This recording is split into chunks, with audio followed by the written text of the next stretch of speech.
So I'm not presenting for the first time here. I was here the last year, and even the last year but one. And those who had the chance to visit my presentation, they already know that I always predict doom and gloom and digital Armageddon. This presentation will not be different. However, I'm fortunate that the ITSA have still patience with my message, which predicts such bad things, and as far as I am proven wrong with my dark prophecies, I think I will be still continuing to draw the attention of the responsible people to the threats we have to face and we will be facing in the future. Today the topic is the state-sponsored malware. I will go briefly what this does mean. The topic is not about the evil hackers doing us something wrong, but about our beloved governments trying to protect us with their cyber efforts, and also the not so beloved governments from other countries which are trying to harm us in the digital cyberspace. The state-sponsored malware is some kind of its own, because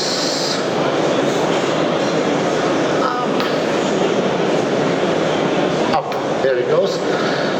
We have a very large difference between what individual can achieve and what state, with all its power and access to information, can afford in the area of digital malware. So these are the features which we usually can expect in the state-sponsored malware, and for individual it's very hard to achieve such features. It would need much more time, much more effort, much more manpower to develop such sophisticated packages for the individual or even for groups than for the governments and states. And this is what distinguishes the state-sponsored malware. And the second thing is that the state-sponsored malware is usually cooperating, covering all the areas. It means it covers hardware, maybe even from the design point. It covers firmware, which is especially suitable for such purposes, and it also uses the software on a level of user or system administrators. We already know some packages perhaps have been developed by the state sponsorship. With their code names are Stuxnet, Flame, and Regin. I will tell a little bit more about Regin, which is a sophisticated software package where the proof that it was developed by some state intervention could be guessed by the fact that the Regin software is capable to modify the firmware with malicious code in the hard disk drives. The information about firmware in hard disk drive is strictly NDA. You cannot get it even if you are a director of service center which is repairing the hard disk drives. So, to get such kind of information, to be able to reprogram firmware in hard disk drives, you have to access the company on a very privileged level.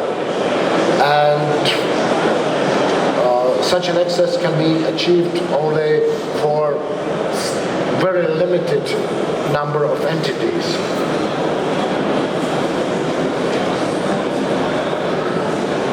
As said, the possibility for state are much larger, and also the resulting packages are very, very deeply hidden in the system, and they are an ideal cyber warfare for future, because current situation is that we already have no overview or almost no overview about the billions of devices which we implement. We don't know about firmware, we don't know about even the hardware, and we of course does not know how it all operates, but we use the devices on a daily basis.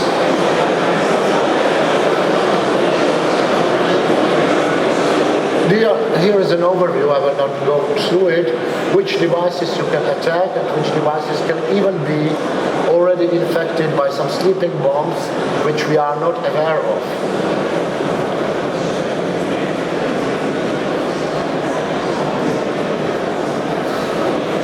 Who would do it? Who would do it is a question which I can answer here, but the more important point is that if it comes, and it may come, to a cyber warfare in the future, where is the position of Europe? The position of designers and developers, as well as the position of the producer, is much more advantageous in case you can implement state-sponsored malware with information based on information from the companies who either produce or develop or design the hardware. But the position of Europe is that we import hardware production from China, and we rely on devices which are developed and usually designed also outside Europe. So for Europe, the position for the future cyber warfare is very, very difficult. This was about doom and gloom, what could happen, and this is now about the protection. It has been overlooked for a long time. Because firmware was not an interesting part from the point of state sponsorship cyber warfare, but it has changed because now firmware is almost indistinguishable from the hardware, and the functionality on the hardware depends on the firmware to a very large extent. So we have to first concentrate on a firmware, and there are efforts which are already making steps towards this. That's the Trusted Platform module, maybe you know about it, and that's for motherboards, which were the most vulnerable parts of the PC systems. There are now the UEFI BIOSes, which have the possibility to stop the compromised software. So, the political aspect is what I want to speak about, and I think what you see on the slide speaks for itself. We have an infrastructure which completely relies on the hardware developed and produced elsewhere, and we don't have any means of verification that inside the hardware is only what we want to have it there, but there could be sleeping bomb as well. So we need to regain the trust in hardware, and we have to act quite quickly, because the new phenomenon, a new buzzword is emerging. It's called Internet of Things. My personal opinion is it is the largest security threat we have ever devised, because on the platforms, unsecure platforms, the relation between data and the large networked data gathering and sharing and providing vital information for all the aspects of human life is a tragedy waiting to happen. And for those who know something about Hegelian or Marxist dialectics, this will be a so-called transformation of quantity into quality. The quality of threats will be much, much larger, because the entire chain is much larger, the entire network is much larger, and you can carefully choose where to place the attacking hardware. Add to that most of the sensors which are on the beginning of the chain and which will form the data processing flow in the field of Internet of Things, they are low power, and therefore they don't have enough computing power for encryption. So even at the beginning of this processing chain, we will have security compromise, even if we don't think about what happens next at the information processing chain. What is the purpose of my lecture is that reverse engineering of firmware for security purposes is not possible. We don't have enough skilled people, and to waste this skill of these people for reverse engineering any piece of firmware which we are importing to Europe every day is a nonsense. So we will have to find some other ways how to be sure that what we are importing will not affect our future in a negative way in tomorrow.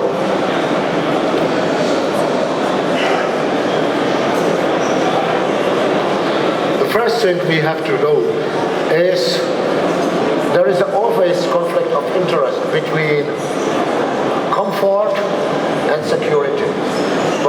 And in this case, there is also a conflict of interest between intellectual property rights, between interest of commercial companies and protection of their know-how, and the security of the other side. So there will be a large opposition from the commercial companies to such ideas, but I think it's necessary to do it, and in this case, really we have to act very quickly. And because, as I said, to reverse engineering everything is impossible. To provide security software against state-sponsored malware is a long-term process. It took 5 years to discover the raging virus. So 5 years this virus was doing its work for anybody who has placed it into the system. So this will not work. So what we have to do is that we have the mean of verification that what we get in the hardware is really what it should do. That means that the firmware should be provided in a source code, that there should be some legally authorized compilation, which will guarantee that the binary image of firmware is really responding to compilation 100% under such a compilation flags. No other devices, in my opinion, should be allowed to be put into the so-called Internet of Things, because the harm we can get will be much, much larger in financial terms and also in terms of our security than when we do not implement such measures. The second thing, the firmware updates, that's a very frequent thing. They must be signed and then they must undergo the same process as the original firmware. And the third thing is we have to have mechanism not for back tracing all the devices which we already imported, but we will have to have mechanisms that we are able to control what side and to control what can we provide in terms of security for our society. Because the threat will grow. With emerging Internet of Threats, the threat will also spread into fields which we cannot imagine now, but which are pretty guessable. We have e-health, we will have transportation relying on information technology, we will have many other branches, this Internet of Things, and if we do all this on unsecure platform, then we are, well, going into big trouble, I think. What is important to say that this does not provide a full protection against malware, but if we do this protection on a firmware level, then we effectively remove one of the threats, and we can go either against software or the evil purposes can be implemented into hardware directly, but then we speak only on a microcode level. But the firmware is a crucial point. From this, it has to start. I see my time is almost over, so if anybody has such a questions, either during this lecture or maybe later, my stand is just here, and I'm here to answer a question. And the more you think about what I just said, I would be very happy. I would be also very happy to have such prophecies for a long time, because I would be proven wrong, and I would not be happier if I'm proven wrong. Thank you very much for your attention. Thank you, André Pastorek, for your information about the state malware. Is this a new or an old attack vector for us? It's a quite new thing. It's a relatively new thing.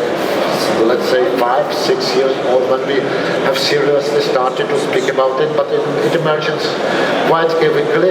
Of course, we cannot prove that something is definitely state-sponsored, but the indicators are such that we have such a degree of probability which is close to 100%. Yeah. You have with the university a booth on this exhibition?